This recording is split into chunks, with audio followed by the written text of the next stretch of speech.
Welcome to my day 9 progression guide. So you want to start out by doing Mia's cooking and your bounties. Now here's where we might change things up. Today we have access to 2 new ruins, but I have a theory that we might not get a level increase tomorrow. So you might want to save these until we find out what our level is the next day. We have access to E01 easy at 41, and we have access to B02 normal at 42. And for the story, for those that are caught up, you're not even going to get a story today, and for those that are behind, I don't recommend doing it. Now let's talk vitality. Today we have access to new level of stargates. As you'll see, I can get a golden booster frame, but again, you still only want to do level 3 stargates. And how you're able to tell if it's a level 3 stargate, if you look at the first reward and you have 2 or more, usually that is a level 3. Today I ended up getting lucky and I was able to find 2 level 3s, and I grouped up with my friends and we knocked those out. So remember, you can ask your crew, you can ask your friends, and you can ask the world, and you can try to get these level 3 stargates. And if you can't do stargates, either do space-time domain or dimensional trial. But remember, click difficulty 3 because we reached that other level and you don't want to get less rewards.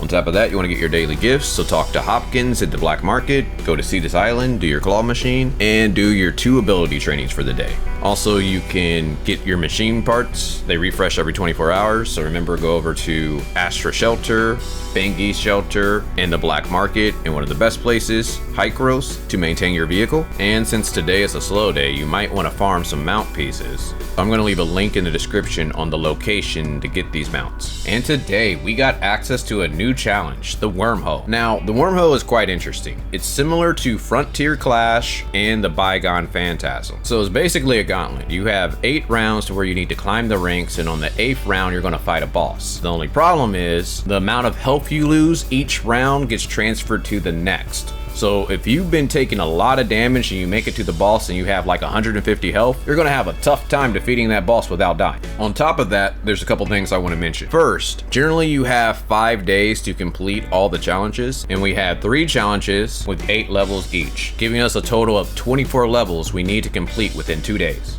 So here's a couple quick tips that's gonna help you.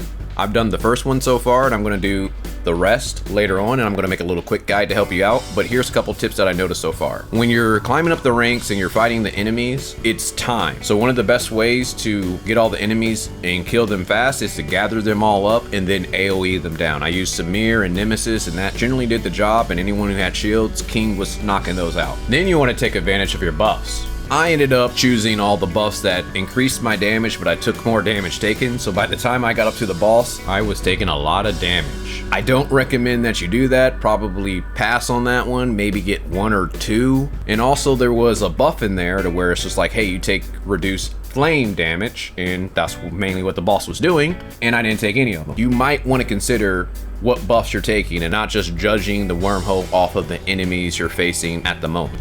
Additionally, make sure you have your most 2 powerful relics equipped. Also take note of this to where the enemies are going to take more damage to these elements. They're going to take more damage from fire and ice. So if you have any characters like that, it's going to be good to use. If you don't, it's not the end of the world, but I did want to point this out.